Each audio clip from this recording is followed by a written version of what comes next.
Dreamscape presents Highlights, Listen and Learn. To See, an immersive audio study for Grade 5 by Jeff Hendricks and Highlights for Children, and edited by Cassara Meek. Narrated by Pete Cross and Highlights for Children.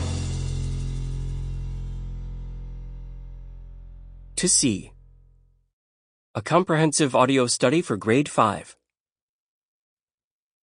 This audio study includes an educational lesson, a full audiobook, and comprehensive questions for students after each chapter.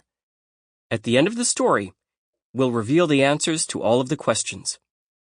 Please feel free to pause this audio study at any time to answer questions, give insights, or discuss key points. To See, Teacher Companion.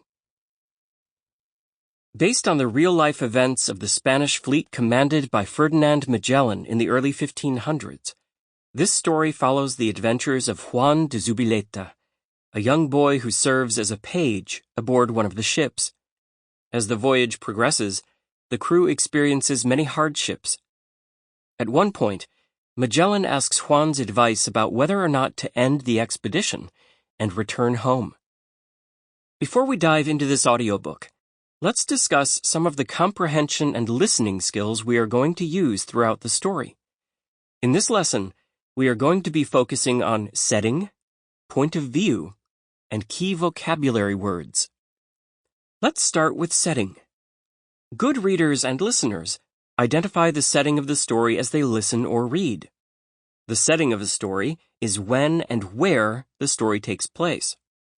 Always keep in mind that the event or events of a story might take place over a short period of time, such as a few minutes, or a much longer period of time, such as several years. Likewise, the setting may involve just one location or multiple locations. Being aware of the setting in a story helps us to better understand what is happening in the story, and it also helps us picture the events in our minds. Why don't we hear an example? Think about the when and the where in the following passage. Sarah smiled as she glanced up at the clear blue sky.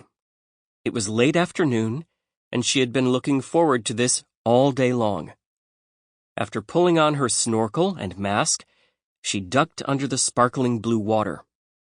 Then she swam past beautiful pink coral and tall swaying seaweed. A large stingray floated gracefully beside her and then disappeared behind a rock. How would you... Sample complete. Ready to continue?